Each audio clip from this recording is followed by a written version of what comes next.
Hi everyone, today we're going to be taking a first look at the 2020 House and how we are going to see that playing out. So right now I have two pages here open. Unfortunately we do not have the map for this yet. There just aren't enough polls as of right now. But right now we have the 2020 generic ballot, and if I can open it up again, the 538 generic ballot as well, which is in a map form, which I prefer other than over the just list of polls there. So firstly, let's just take a look. This is the 2018 generic vote. And we could see the polls were pretty much spot on, right? We saw Democrats, they were saying plus 7.3. The results ended up being Democrats plus 8.4. So actually that's pretty good for polling. I mean, that's definitely within the margin of error there.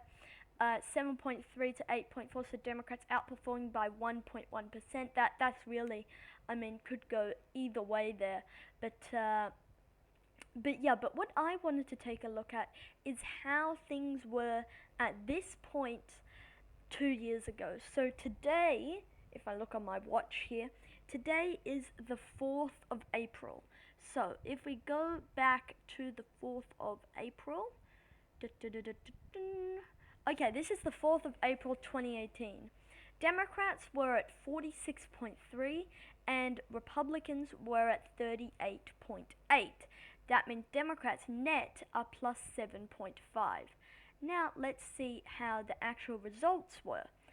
Well, Democrats, in their polling situation, they went from 7.5 to 7.3, which is, negligible.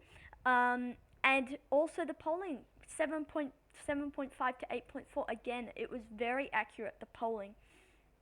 Okay, so now if we go into the 2020 congressional generic ballot, this same point compared to the 2018 election, except pushed 2 years further, Democrats are plus 8.3 on Donald Trump at this point.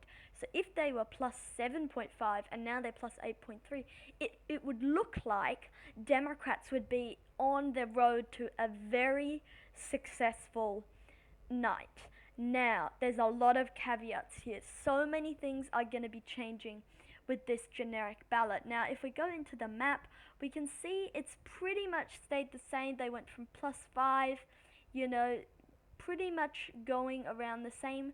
I wouldn't be surprised if COVID, when that's all over, I wouldn't be surprised if Republicans went up a bit, if they, voted for a favorable stimulus bill for people, or if Democrats go down a bit, if they have a bailout for big corporations. I wouldn't really be surprised. There's a lot of things that can change.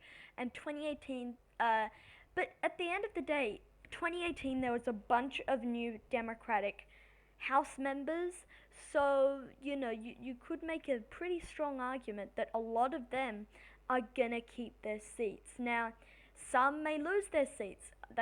Democrats may gain in other areas. I know the one in southern Texas. I think it's Texas 23. Will Hurd is retiring, and the popular Democrat who ran in 2018 is running again. I believe it's something like Gina Ortiz-Jones. I think that's her name. She's running again, and so without that incumbency advantage for Hurd, that I would say that's pretty much gone for the Republicans. So and there's other areas, right? Sorry about that. There's many other places. There's places in North Carolina with the redistricting. There's places in Pennsylvania, but Democrats also need to make sure that they keep on to their own seats. There's a lot of vulnerable Democratic people in Pennsylvania, in Michigan, in Florida, in North Carolina, in Maine, the Northern District in Maine. A lot of Democrats got elected in Texas. They're going to have a pretty tough time. A lot of those Democrats in Texas might have a tough time winning their re-election, because in 2018 a lot of the reason why they won is because of the O'Rourke effect. So even though Beto O'Rourke did not win his Senate, he got a lot of people out, and those people supported Democrats down ballot, which helped the Democrats gain a lot of seats in Texas. Now, there won't be the O'Rourke effect. In fact, there'll be the Trump effect because Trump will get his people out. So Democrats need to watch their backs in Texas. In California, there's an open house seat, California 25. I believe it's Christy Smith and Mike Garcia. I believe those are the two, but I'm not really sure. But there was a bunch of people in the primary who also ran.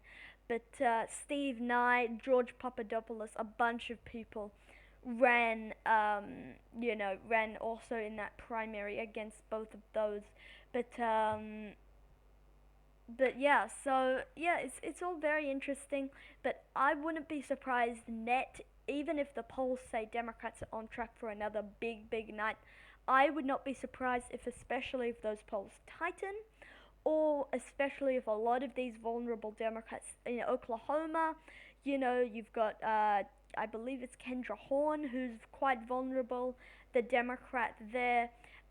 You've got all the Senate races as well, but today we're talking about the House. But anyway, you won't have things like the O'Rourke effect, right, where Democrats gained a lot in Texas. They might lose some of those seats in Texas. I know they are attempting to fight back with the Will Hurd seat. I believe Wendy Davis is running in one of the seats. She ran for governor before.